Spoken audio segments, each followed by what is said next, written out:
मराठवाड्यात अतिवृष्टीग्रस्त भागांचा शेतकरी विकास मंच महाराष्ट्राचा दौरा.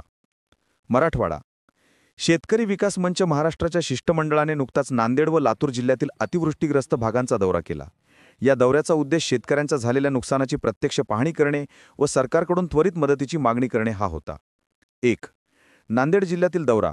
हवरगा, सागवी, सावरगाव, सागवी उमर, मुखेड, देगलूर या भागात मोठ्या प्रमाणावर अतिवृष्टीमुळे शेतकऱ्यांचे शेत उद्ध्वस्त झाले आहेत. या दौऱ्यात खरेल प्रतिनिधींनी भाग घेतला. हुसेन खान, अब्दुल मन्नान, मोहम्मद अफजल, अब्रार देशमुख, JIH नांदेड, रईस शेख, JIH, अमिरे मुकामी, देगलूर, कासिम शेख, इंजिनियर देगलूर, यादवराव पाटील देगलूर. 2. लातूर जिल्ह्यातील दौरा.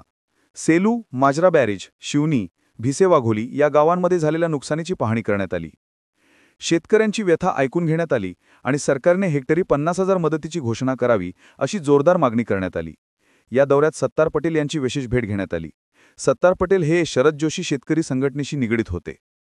लातूर दौऱ्यात सहभागी झालेले शिष्टमंडळ सदस्य: हुसेन खान, अब्दुल मन्नान, मोहम्मद अफजल, इक्रामुद्दीन शेख, JIH, अध्यक्ष जिल्हा लातूर, अब्दुल रहमान अझहर शेख.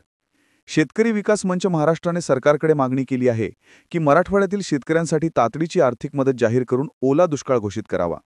शेतकरी हवालदिल झाला आहे आणि आता केवळ आश्वासन नव्हे तर कृती अपेक्षित आहे. कृषी टेक चॅनल सबस्क्राईब करा.